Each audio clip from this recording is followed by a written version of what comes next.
Situation embarrassante ici dans le 2e arrondissement de la commune de Ntoum, précisément au village Essobinam.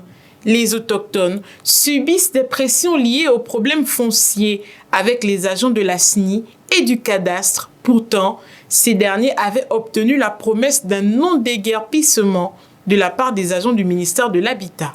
Le directeur de la SNI nous avait reçus et en nous disant que bon, nous irons tous nous faire recenser à sa direction et ils viendront mesurer le mètre carré chez nous à 950 francs le mètre carré.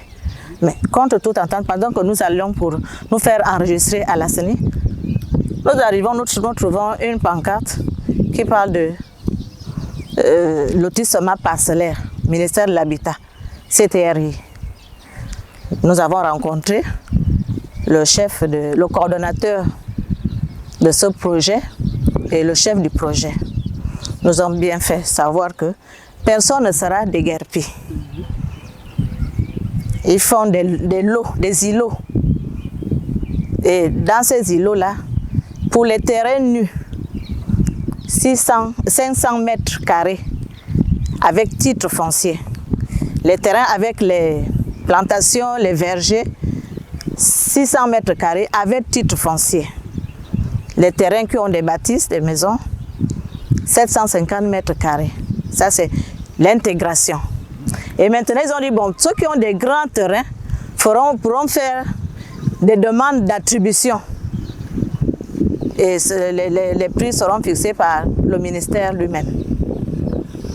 Ces îlots-là, quand on compte, mais ce n'est plus les îlots. On vient, ils terrassent tout. Les arbres fruitiers, avec les fruits, tout est au sol. Les plantations de manioc, de bananes, ils marchent dessus. Et le comble, quand ils rentrent le soir, c'est pour ces travailleurs-là qui vont avec des sacs remplis pour amener dans leurs habitations. Donc, nous ne comprenons pas dans quel pays nous ne sommes pas dans une jungle. Comment se fait-il que le cadastre, ici, ces routes-là, nous les avons créées sous fonds propres pour développer à notre niveau notre village. Le ministère du cadastre rentre avec leurs voitures, utilise nos routes. Ils s'imposent sans consulter aucune autorité locale, sans même consulter les villageois, les populations qui y habitent. Et lorsque dernièrement, je trouve sur certains murs, ils ont écrit sur les murs des maisons, arrêt formel des travaux. Je me suis rapproché du chef de projet. Il me dit, mais le ministre a décidé, et il n'a pas encore décidé s'il doit vous intégrer ou vous chasser.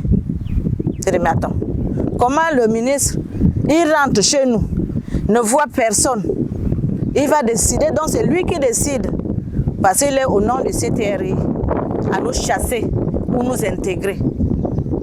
C'est là où nous en sommes. Les conditions qu'ils ont données ne nous plaisent pas. Vous, comme vous avez construit, on va vous intégrer. Mais à notre grande surprise, nous voyons maintenant, ils sont venus marquer sur nos maisons.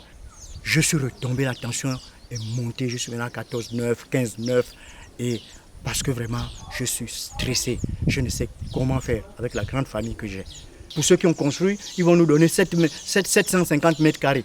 750 mètres carrés, mais ce n'est rien du tout. Quand vous donnez 750 mètres carrés à un Gabonais, un père de famille, parce que lorsque nous achetons des terrains, nous pensons à notre progéniture. Qu'allons-nous faire avec 750 mètres carrés? Tous n'ont pas un même langage. Il y a diversité de langage. C'est-à-dire que quand un agent arrive de la NUTTC, c'est un langage. La SNI arrive, c'est un langage. Le cadastre arrive, c'est un autre langage. Mais on ne comprend plus rien. De quoi il s'agit? Édifiez-nous, nous sommes des Gabonais. J'ai investi, c'est louable qu'un Gabonais puisse investir de ce genre de maison. Je n'ai pas de moyens comme certaines personnes. Autrefois, je louais. Mais aujourd'hui, j'ai quand même eu la force, par la grâce de Dieu, d'avoir, n'est-ce pas, cette maison pour abriter, n'est-ce pas, mes enfants, pour que mes enfants soient à l'abri. Mais aujourd'hui, on nous dit que non, c'est, n'est-ce pas, une zone tampon. Nous voulons être intégrés, même s'il y a des cités qui viennent, même s'il y a des édifices qui viennent bâtir, qui viennent construire ici, dans cette zone. Mais intégrer les Gabonais qui ont déjà construit au lieu de les casser. Parce que j'ai un enfant qui pleure actuellement là. Cette situation soulève un questionnement général quand plusieurs agents de l'État font valoir leur position au sein du CTRI pour exercer des pressions sur les populations vulnérables. Les autorités de la République sont donc attendues pour épiloguer cette situation.